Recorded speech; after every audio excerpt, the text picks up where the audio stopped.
General Motors recently published a patent which might be active aero for the new C8 Corvette. Hi, my name is Eric and I love to do videos about future cars like the C8, which I think is actually one of the most exciting upcoming cars right now. So if you're into that, hit subscribe and keep updated. This patent was filed back in 2017, but it was actually published just a couple days ago. It's for an active aero piece, probably a bit like a spoiler or a wing, we're not sure. It sits on the front fenders and it has an actuator behind it to move into the airflow. So this patent talks about two different positions for this aerodynamic piece. In the second deployed position, the second movable member induces a second pressure differential between the first side and the second side. So pressure differential, what exactly does that mean and how would an aero device like this function? Let's do a quick basic primer on vehicle aerodynamics and wings. So maybe you've heard this before, so feel free to correct me. I am not a mechanical engineer, I'm not an engineer. I'm just doing this as my interpretation as a layperson,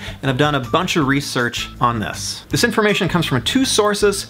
First is Chris Woodward, who is a science writer on explainthatstuff.com. He's got a Master's of Science from Cambridge University in the UK. The second one is from Ryan Carlisle, who is a subsea hydraulics engineer, and he's written on Forbes.com and also on Opposite Lock. First, let's look at how a wing works on an airplane, because it's basically the same as what happens on a car, it just happens to be inverted. So this is an airplane wing or aerofoil.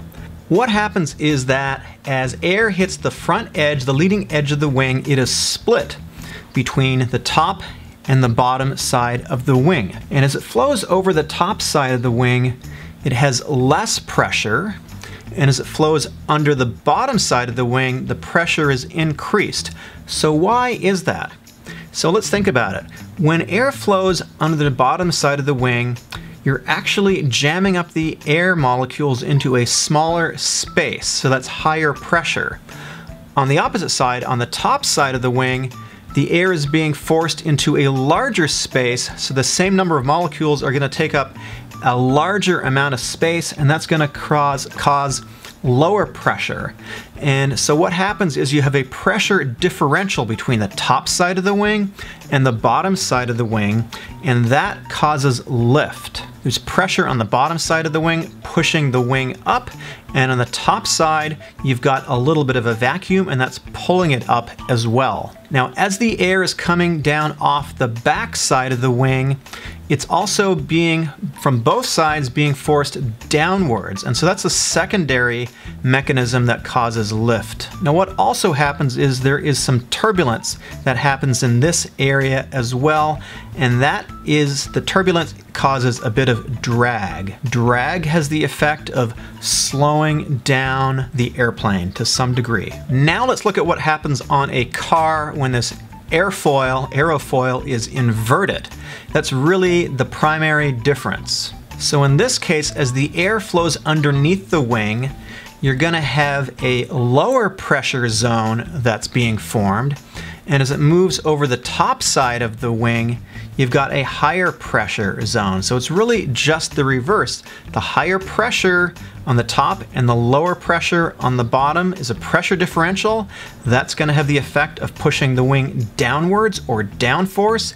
And also coming off the back side of the wing, the air is being directed up away from the ground, and that has a secondary effect of causing additional downforce, pushing the wing down. Now you can test this by driving in your car or having somebody else drive it and sticking your hand out the window and using your hand as a wing and changing the angle of attack of your hand a little bit. So what's the purpose of downforce, and why does a wing or an aerofoil work, and why would you want to have it on a car? At higher speeds, most cars naturally tend to generate lift at the back of the car because it tends to work a little bit like an airplane wing, and you've got a zone of lower pressure above the rear of the car. That's not necessarily a problem until you want to go around a corner quickly. When you're on a racetrack, for example, and you're entering corner at 30, 60, 70, 80, 90 miles an hour and above, you've got this wing effect happening with the back of your car. So by adding an aerofoil, by adding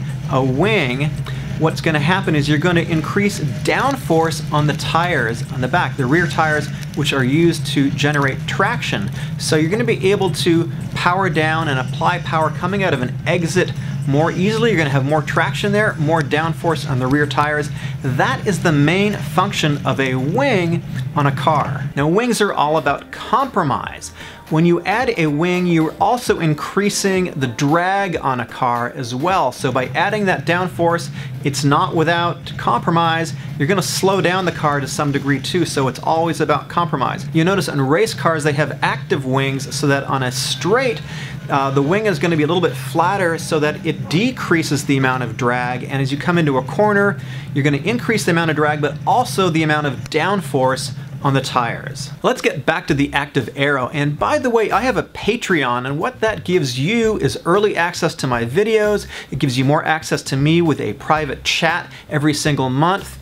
If you want to join the Discord server, which of course is totally free, you get special permissions on Discord as well.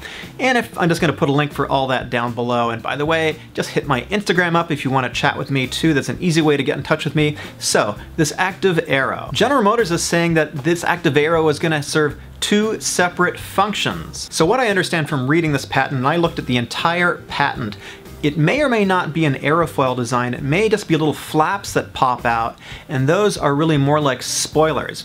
Now, spoilers function very similarly to a wing, but they have the effect of redirecting airflow. So when air hits a spoiler, what's going to happen is you're going to see an increase in pressure where the air is hitting the spoiler. So General Motors is saying that this device is going to have the effect of generating lateral grip in the car. In other words, increasing the amount of cornering force you can generate. So it's not going to be just about pure mechanical force generated by the tires and springs.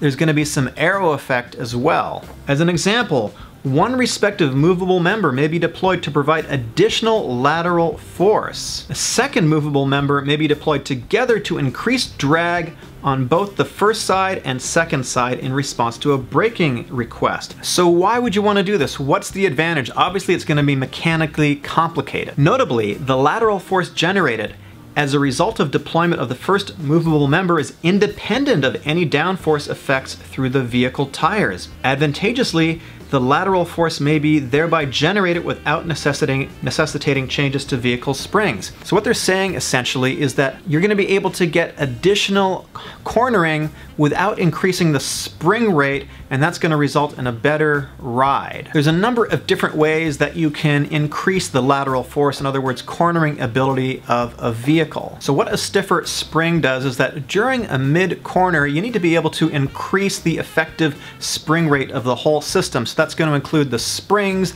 the sway bar, and the shock absorber. And so of course on a road-going car that doesn't have active suspension, all this is a compromise. You're basically trying to balance road comfort, you're trying to maintain maximum amount of tire grip against the road surface, and keep some kind of comfort. As you get into higher cornering loads, you want to keep the vehicle off of the bump stops. So, I mean, that's an extreme example, but once you hit the bump stop, that's going to affect the balance of the car. You could put the car into a spin if you're in a high G-load position. So ideally, you want to have a spring rate, an overall spring rate, which doesn't hit the bump stop. So GM is sort of implying they're going to help solve this problem by having active Aero, so you don't need to increase the spring rate. Are other cars doing this? So actually, yes, the Pagani Huayra is doing something that's similar, but not exactly what GM is contemplating doing with this patent. In the Huayra, you have these two independent wings on the rear of the car, which can increase the downforce on one side of the car depending on which corner. If you're going into a corner right or left, it's going to pop up the appropriate wing. Now I'm going to stress again, this is probably not going to be very effective at a low speed corner at 20 miles an hour or something like that. This is going to be for higher speed track situations. On the Pagani, on the rear deck, you can obviously put a relatively large wing on the car, or winglet, whatever you want to call it. So here's my big question. I'm actually kind of skeptical of this. Can a large enough wing be deployed on the side of the Corvette or another vehicle to actually make enough difference to induce a significant amount of additional lateral load in the car that is going to be, more effective than just doing something by stiffening up the dampers? Can you really induce enough additional lateral force by using these wings? Can the wings be big enough is the bottom line. I don't know. I'm a little bit skeptical of this. Let me know in the comments down below what you think. In the last couple days, there's been a whole bunch of spy photos of the C8 Corvette testing around San Diego. And there's a guy by the name of Nut. He's got a YouTube channel, very small number of subscribers, but he always seems to be at the right place at the right time. So I have questions about this guy. Is he a GM insider possibly, because he seems to be posting these videos on a pretty regular basis, or is he just a guy who happens to be really lucky and have good timing? I don't know. There's an amazing artist, Chaz Cron, he's done some beautiful renders like the one on the side of the screen here. So he's taken this interior and melded it to the inside of one of his renders. I think it looks pretty stunning. Obviously the angle's a little bit wrong. I've got some merchandise that's going to be available. It's this RevMatchTV shirt. It's my first merchandise line. I'm pretty excited. There's a very, very small number of shirts available. If you're a Patreon, you're going to get a discount on that. Of course, hit me up on Instagram.